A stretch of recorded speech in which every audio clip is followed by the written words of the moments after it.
High, hello, নমস্কার। টি-20 বিশ্বকাপে আহমেদাবাদে ভারতের বিজয় রথ থেমে গেল। টি-20 বিশ্বকাপের সুপার 8-এর ম্যাচে ভারত বনাম দক্ষিণ আফ্রিকা ম্যাচে দক্ষিণ আফ্রিকা ভারতকে ৭৬ রানের বড় ব্যবধানে হারালো।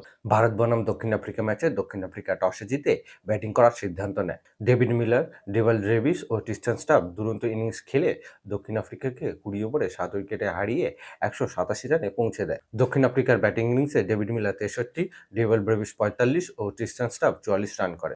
ভারতের বোলিংয়ে জাসপ্রীত বুমরা ৩টি ও আর্শদীপ ২টি উইকেট নিয়েছে। ভারত ১৮৮ রানের টার্গেট চেস করতে এলে দক্ষিণ আফ্রিকার বোলিংয়ের সামনে ভারতের ব্যাটিং বিপর্যয় দেখা যায়, যার ফলে ভারত ১১১ রানে অল আউট হয়ে যায়। এর ফলে দক্ষিণ আফ্রিকা এই ম্যাচ ৭৬ রানে জিতে যায়। ভারতের হয়ে শিবম দুবে ৪২ রান করে। দক্ষিণ আফ্রিকার এই জয়ের কথা বলতে গেলে দক্ষিণ আফ্রিকার বোলারদের প্রশংসা করতে হয়। মার্কো ইয়ানসন, কেশব মহারাজ, করবিন বস ও বাকিরা ভালো বোলিং করেছে। মার্কো ইয়ানসন ৪টি, কেশব মহারাজ ৩টি ও করবিন বস ২টি উইকেট নিয়েছে। ভারত ও দক্ষিণ আফ্রিকা ম্যাচে David Miller player of the match হয়েছে।